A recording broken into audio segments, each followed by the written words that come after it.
All right, everybody, here's another in my series, I Saw a Movie, so you don't have to. Although, if you like monster films or shark movies, you may want to. I saw the Meg too, so here's my review, coming right up. Here we go. The Meg 2 is a film that you expect. I'm not kidding. From beginning to end, this is exactly what you expect it will be. Everything you saw in the trailer is just the tip of the iceberg. It's a monster movie at its very core. And fortunately, it doesn't really take you out of what you're watching at any point in the film except towards the very end, and we will get there in just a moment. But it has a returning character in Jonas Taylor that, well, is played by Jason Statham, and he does a great job of being this new eco-warrior of sorts. And it's kind of fun to have him opening up as a solo artist ready to take on the world in a strange way. And I'm not going to drop too many spoilers. In fact, I'm not going to drop any spoilers. The only spoiler I'll give you is related to some CGI towards the end of the film. All right?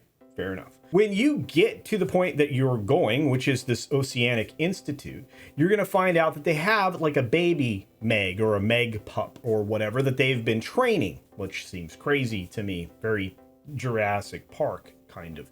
And when you find out that there's some kind of strange relationship between one of the scientists and this shark, you're like, all right, fine.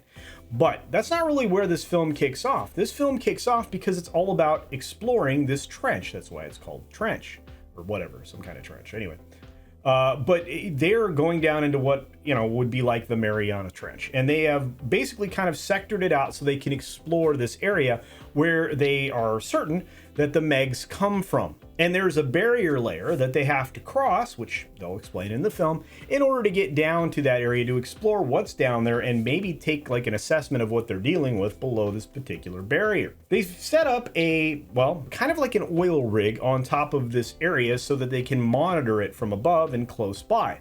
They have some seafaring craft, a couple of them, that go down and can survive in an area where some things would tend to implode.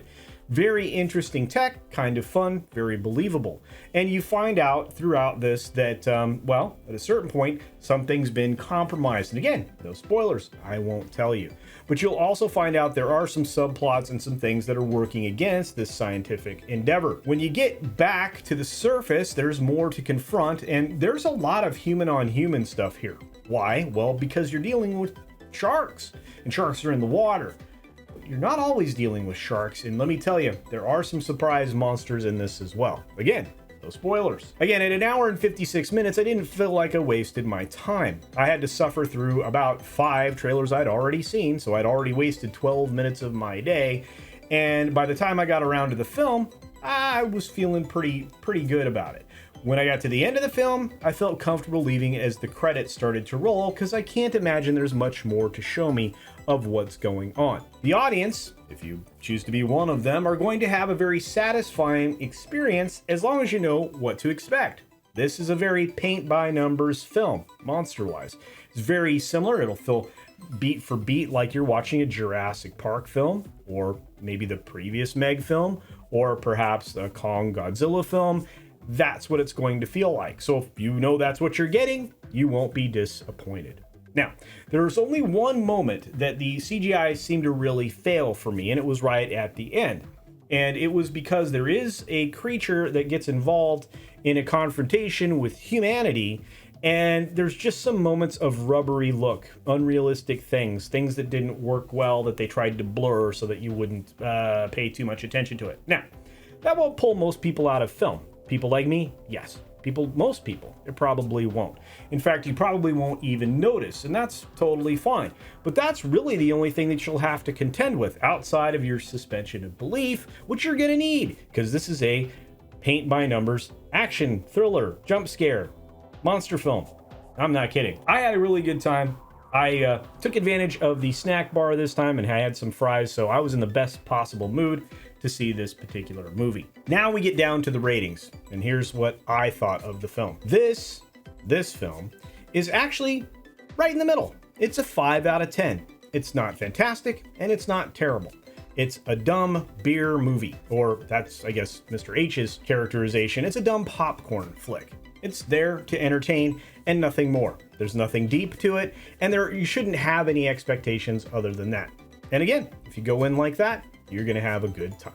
So in my 5-star system, this is 2.5 stars solid. And again, I might up or lower my opinion at any point in time, because after I think about films for a couple of days, I usually recalibrate my feelings on them. But for now, that's where we're at.